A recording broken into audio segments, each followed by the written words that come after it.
అందరికీ నమస్కారం అండి. మణి తెలుగు కథలకు స్వాగతం. ఈరోజు మన ఛానల్లో చెప్పుకోబోయే కథ తెలివైన మంత్రి అనే కథ చెప్పుకుందాం. కుంతల అనే రాజ్యాన్ని ప్రవీణుడు అనే రాజు పాలించేవాడు. ఆ రాజుకు వేటాడడం అంటే చాలా ఇష్టం. ఆ సరదా వల్ల రాజ్యంలోని అడవులన్నీ నిర్వీర్యమైపోయాయి. ఈ విషయం మంత్రి నందగిరిని ఎంతగానో కలవరపెట్టింది. ఈ విషయాన్ని రాజు దృష్టికి తీసుకువెళ్ళి నేరుగా చెప్పాలనుకున్నాడు. కానీ ధైర్యం సరిపోలేదు.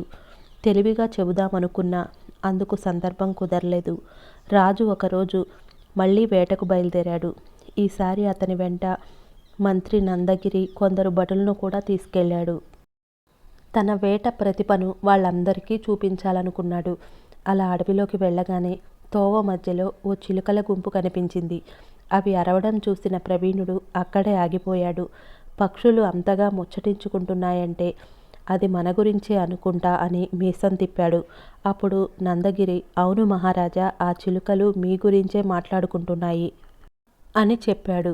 అవునా, అయితే అవి ఏం మాట్లాడుకుంటున్నాయో నాతో చెప్పు అని ఆదేశించాడు మహారాజు.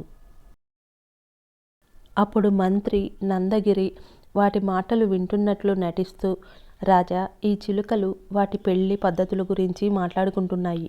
పిల్లవాడి తండ్రి పక్షులు జంతువులు ఏవీ లేని 5 అడవులను వరకట్నంగా అడుగుతున్నాడు. అందుకు పెళ్లి కూతురు తండ్రి సంతోషంతో, ఖాళీ అడవులే కదా, 5 10 ఇస్తాను అని చెప్తున్నాడు అని చెప్పాడు. అవి ఇంకేం మాట్లాడుకుంటున్నాయో తెలుసుకోవాలన్న కుతూహలంతో రాజు ఇంకేం మాట్లాడుతున్నాయో త్వరగా చెప్పు అని అడిగాడు. బదులుగా మంత్రి, మహారాజా, పెళ్లి కొడుకు తండ్రి అంత సులభంగా ఖాళీ అడవులను ఎలా ఇవ్వగలవని పెళ్లి కూతురు తండ్రిని అడిగాడు. అప్పుడు పెళ్లి కూతురు తండ్రి, ఈ రాజ్యపు చక్రవర్తికి వేటాడడం చాలా సరదా. ఆ సరదాతో ఎన్నో అడవులు నాశనం చేశాడు. మరికొన్ని రోజుల్లో ఇంకొన్ని అడవులను కూడా నాశనం చేస్తాడు.